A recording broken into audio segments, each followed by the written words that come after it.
दोस्तों सुबह का समय होता है, करीब 9 बज रहे होते हैं और एक 35 साल की बेहद ही खूबसूरत महिला रोती बिलखती थाने पहुंच जाती है। और थाने पहुंचती है तो थानेदार साहब से कहती है कि साहब, मेरा भांजा कल रात से ही गायब है, नहीं मिल रहा है और बहुत मैंने खोजा लेकिन उसकी कहीं भी कोई तलाश नहीं हो पाई। दोस्तों दरोगा साहब जो होते हैं इस बात को पहले सीरियस नहीं लेते हैं। वो कहते हैं कि ठीक है, जाओ देखो, कहीं गया होगा, कहीं घूमने गया होगा। लेकिन वो जो महिला होती है काफ़ी देर तक वहीं पर रोती रहती है, बिलखती रहती है और कहती है कि दरोगा साहब, मैंने बहुत जगह खोज लिए, सारे रिश्तेदारों के यहाँ भी पता कर लिया, लेकिन मेरा भांजा कहीं भी नहीं है और मुझे शंका है कि कहीं वो गायब हो गया है या किसी ने उसकी हत्या कर दी है। उसके बाद जब दरोगा साहब देखते हैं कि वो महिला बेहद ही ज़्यादा बिलखती है, रोती है, तो दरोगा साहब जो होते हैं वो उस बात को सीरियस लेते हैं और कहते हैं कि ठीक है, और उस महिला को आश्वासन देते हैं, रिपोर्ट दर्ज करते हैं और कहते हैं कि तुम घर जाओ और हम लोग कोशिश करके तुम्हारे भांजे की खोजबीन करते हैं। जो महिला होती है वो वापस घर चली जाती है, लेकिन एक दिन बीत जाते हैं।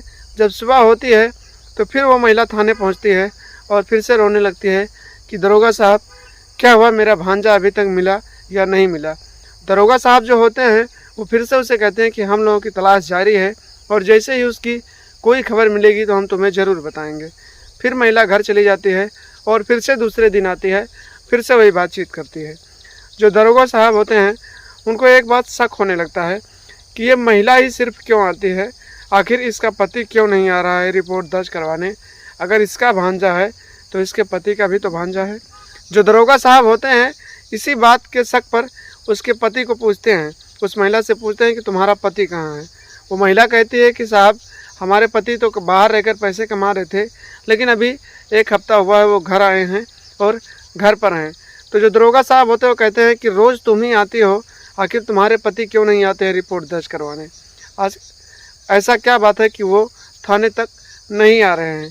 वो महिला जो होती है कहती है कि दरोगा साहब, हमारे पति जो होते हैं वो सिर्फ अपने काम में बिजी रहते हैं, तो उन्हें किसी चीज़ का कोई खबर नहीं रहता है। और हमारा जो भांजा था हमारे ही पास रहता था, हमारे यहाँ पढ़ता था और हमारे ही घर पे रहता था। जब हमारे पति नहीं रहते थे तो हमारे कामों में हाथ बटाता था और मेरी बहुत ज़्यादा मदद करता था। और जब से वो गायब हुआ है मुझे बहुत परेशानी हो रही है। जब इतनी बात वो महिला कहती है तो दरोगा साहब जो होते हैं उस महिला को अपने जीप में बैठाते हैं और उसके घर पहुँच जाते हैं और फिर उसके पति से पूछताछ करने लगते हैं। उसके पति से जब दरोगा साहब पूछताछ करते हैं तो उसका पति जो होता है पहले इधर उधर की बातें घुमाता है, लेकिन दरोगा साहब जब उसके पति से कुछ सख्ती से पूछताछ करते हैं दोस्तों, तो उसका जो पति होता है एक ऐसा राज खोलता है जिसे सुनने के बाद दरोगा साहब एकदम से अचंभित हो जाते हैं, एकदम से हैरान हो जाते हैं। उनके पैरों तले ज़मीन खिसक जाती है और वो सोचने पे मजबूर हो जाते हैं कि क्या एक मामा अपने भांजे के साथ ऐसा कर सकता है। दोस्तों इसीलिए आप लोग इस कहानी में अंत तक बने रहना और आप लोग भी सोचने पे मजबूर हो जाएंगे। जब आप जानेंगे तो सोचेंगे कि क्या एक मामा क्या इस तरह का घटना कर सकता है, अपने भांजे के साथ इस तरह की हैवानियत कर सकता है। क्या है पूरी कहानी दोस्तों, कहानी में अंत तक ज़रूर बने रहना, क्योंकि इस कहानी से आप लोगों को एक बहुत बड़ी सीख मिलने वाली है।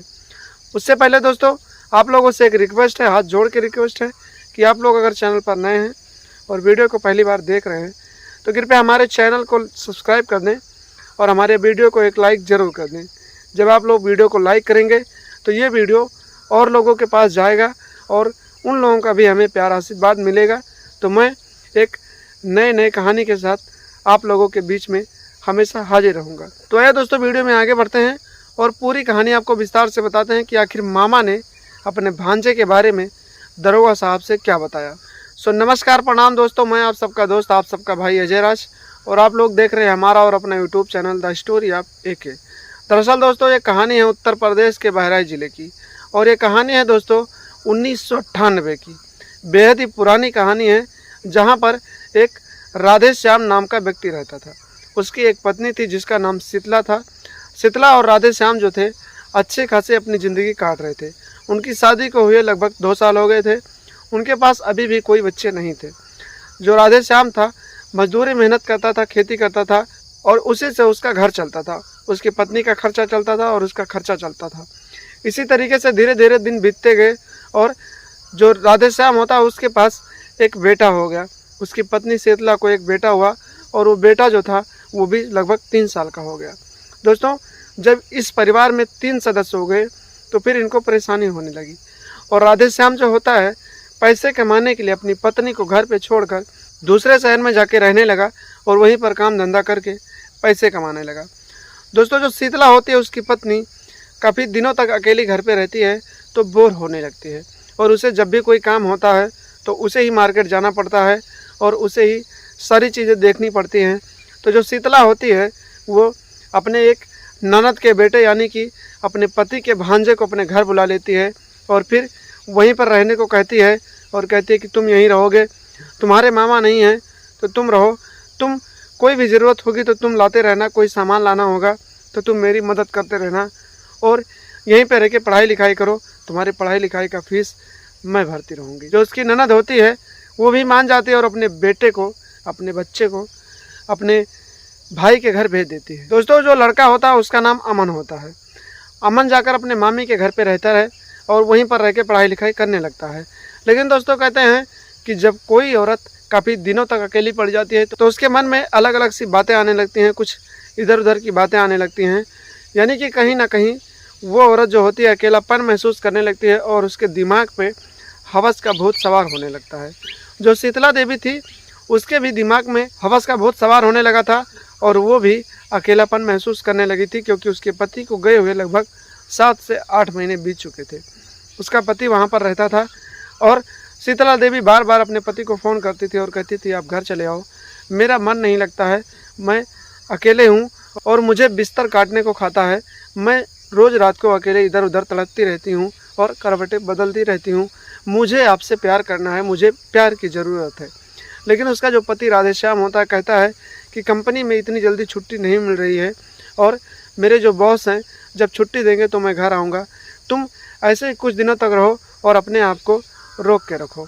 लेकिन जो शीतला देवी होती है वो अपने आप को रोक नहीं पाती है और वो एकदम से बाहर हो जाती है अपने कंट्रोल से। तो फिर वो जो होती है अपने भांजे के साथ ही रिश्ते बनाने लगती है, उसके साथ गलत संबंध बनाने लगती है। जो अमन होता है बेहद ही जवान लड़का होता है तो वो भी अपनी जवानी में फिसल जाता है और ये नहीं समझ पाता है कि मैं अपनी मामी के साथ जो करने जा रहा हूँ वो गलत है या सही है। अमन भी अपनी मामी के साथ नाजायज़ रिश्ते बनाने लगता है और इन दोनों का ये रिश्ता काफ़ी दिनों तक चलता रहता है। जितने दिनों तक राधे श्याम घर नहीं आता है उतने दिनों तक ये दोनों ना जाने कितनी बार मामी और भांजे के रिश्ते को एकदम से शर्मसार कर चुके थे। एक दिन की बात है दोस्तों, इसी तरीके से दिन बीतते जाते रहते हैं और राधे श्याम घर आ जाता है। जब राधे श्याम घर आता है तो अपने गांव वालों के कुछ लोगों से ये सुनता है कि राधे श्याम की पत्नी का उसके भांजे के साथ नाजायज़ रिश्ता है, नाजायज़ संबंध है और वो दोनों एक दूसरे के साथ नाजायज़ रिश्ते बना चुके हैं, ना जाने कितनी बार एक दूसरे के हवस को अंजाम दे चुके हैं। जब राधे श्याम इतनी बात सुनता है तो गुस्से से लाल हो जाता है, लेकिन किसी को कुछ नहीं बोलता है और अपने घर जाता है, चुपचाप खाना पानी खाता है और सो जाता है। इसी तरीके से दिन बीतते जाते हैं और राधे श्याम जो होता है वो अपनी पत्नी और अपने भांजे को रंगे हाथों पकड़ना चाहता है। जब भी राधे श्याम घर से दिन में बाहर चला जाता है तो जो उसका भांजा होता है दिन में ही अपनी मामी के साथ रिश्ते बना लेता है, या रात को जब राधे श्याम सो जाता है तो आधी रात को उसकी मामी उसके कमरे में चली जाती है और फिर दोनों एक दूसरे के हवस को अंजाम दे चुके होते हैं। दोस्तों, इसी तरीके से राधे श्याम फिर भी नहीं समझ पाता है कि आखिर इन दोनों के बीच ये रिश्ता सही है या गलत है। एक दिन की बात होती है, राधे श्याम कहीं गया हुआ होता है, दोपहर के 2 बज रहे होते हैं और अचानक घर वापस आ जाता है। वो देखता है कि उसकी जो पत्नी है अपने भांजे के कमरे में उसी के बिस्तर पर लेटी है और उसका भांजा भी उसी बिस्तर पर लेटा है और दोनों बातचीत कर रहे होते हैं।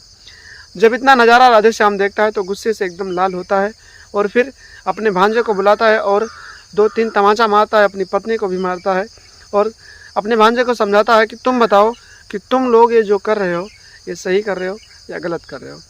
जो राधे श्याम का भांजा होता है अमन, वो कहता है कि मामा हम दोनों सिर्फ लेट कर बातचीत कर रहे थे, आखिर हम दोनों कौन सा गलत काम कर रहे हैं। राधे श्याम जो होता है अपने भांजे को समझाता है और कहता है कि आज के बाद मैं तुम्हें अपनी पत्नी के साथ ना देखूं और आज ही तुम अपना बैग उठाओ और अपने घर चले जाओ। अपने भांजे अमन को वो अपने घर से भगा देता है, लेकिन जो अमन होता है अपने घर नहीं जाता है और बगल में ही उसके एक मामा का जो कहते हैं पटीदार होता है, उसके घर पे जाके रहने लगता है और वहीं पर रहने लगता है और वहीं पर रहकर फिर से अपनी मामी के साथ अपना अफेयर चलाने लगता है। एक दिन की बात होती है, रात के करीब 12-1 बज रहे थे। शीतला देवी जो होती है वो अपने कमरे से उठती है और सीधे घर के बाहर चली जाती है और घर के बगल में एक छोटा सा घर होता है उसी का, जिसमें कोई नहीं रहता है, और अपने भांजे को वहाँ बुला लेती है और दोनों एक दूसरे के साथ संबंध बना रहे होते हैं। इसी बीच राधे श्याम की नींद खुलती है और फिर वो टॉयलेट करने के लिए बाहर जाता है। तो फिर उसे उस कमरे से कुछ आवाज़ें आती हैं, तो देखने लगता है कि आखिर इस कमरे में कौन है। वो देखता है कि उसकी जो पत्नी होती है अपने भांजे के साथ आपत्तिजनक हालत में होती है, निर्वस्त्र होती है और दोनों एक दूसरे के साथ अपने हवस को अंजाम दे रहे होते हैं, अपने रिश्ते को शर्मसार कर रहे होते हैं। इतना नज़ारा देखकर राधे श्याम कुछ नहीं बोलता है, चुपचाप आकर लेट जाता है और मन ही मन वो अपने भांजे को इस दुनिया से हटाने का, यानी कि उसे मौत के घाट उतारने का प्लान बनाने लगता है। उसकी पत्नी कुछ देर बाद जब वापस आती है तो फिर राधे श्याम फिर से उठता है और उसी कमरे में चला जाता है। तब तक अमन वहाँ से बाहर नहीं निकलता है। जब वो उस कमरे में पहुँचता है तो अमन को उसी कमरे में पा जाता है और फिर उसे वहीं पर मौत के घाट उतार देता है और घर में रखा एक धारदार हथियार लाता है, जिसके उसी धारदार हथियार से अमन की लाश के टुकड़े टुकड़े कर देता है। और आधी रात को ही गांव से बाहर एक छोटा सा शहर होता है, शहर में ले जाकर एक कचरे के ढेर में उस लाश को फेंक देता है ताकि कचरे में उसका लाश चला जाए। उसके सुबह दोस्तों उसकी पत्नी जो शीतला देवी होती है सुबह के 9 बज रहे होते हैं, थाने जाती है रोती बिलखती और रिपोर्ट दर्ज करवाती है कि मेरा भांजा रात से ही गायब है। उसके बाद में जो पुलिस वाले होते हैं बार बार जब वो कहती है तो उसके पति से पूछताछ करते हैं और फिर उसका जो पति राधे श्याम होता है पहले तो कुछ नहीं बताता, लेकिन जब पुलिस सख्ती से पूछताछ करती है तो पुलिस तो राधे श्याम जो होता है पूरी कहानी सच्चाई बता देता है कि जब मैं बाहर रहता था तो मेरा भांजा मेरे घर आया और फिर मेरी पत्नी के साथ उसके नाजायज़ संबंध थे। मैंने उसे कई बार समझाया लेकिन उसने मेरी बात नहीं मानी और फिर एक दिन गुस्से में आकर मैंने उसे जान से मार डाला और फिर उसकी लाश को कचरे के पास ले जाकर टुकड़ों में काट कर फेंक दिया। जो पुलिस होती है उस लाश को 2 दिनों के बाद जहाँ से वो कचरा उठाया जाता है उस कचरे को जो उठाता है वहाँ पे जानकारी दिया जाता है और फिर उस लाश की खोज होने लगती है। वो कचरा वहाँ से गाड़ी वाला भर के कहीं और ले जाता है। जब जहाँ लेकर जाकर गिराता है उस कचरे में कुछ खोज में उनकी टीम पहुँचती है और फिर उस लाश को खोजा जाता है और उसके टुकड़े निकाले जाते हैं और फिर उस लाश को पोस्टमार्टम के लिए भेजा जाता है और फिर इधर राधे श्याम को हिरासत में लेकर आगे की कार्रवाई के लिए थाने ले जाया जाता है और फिर उसके हाथों में हथकड़ी डालकर कोर्ट में पेश किया जाता है।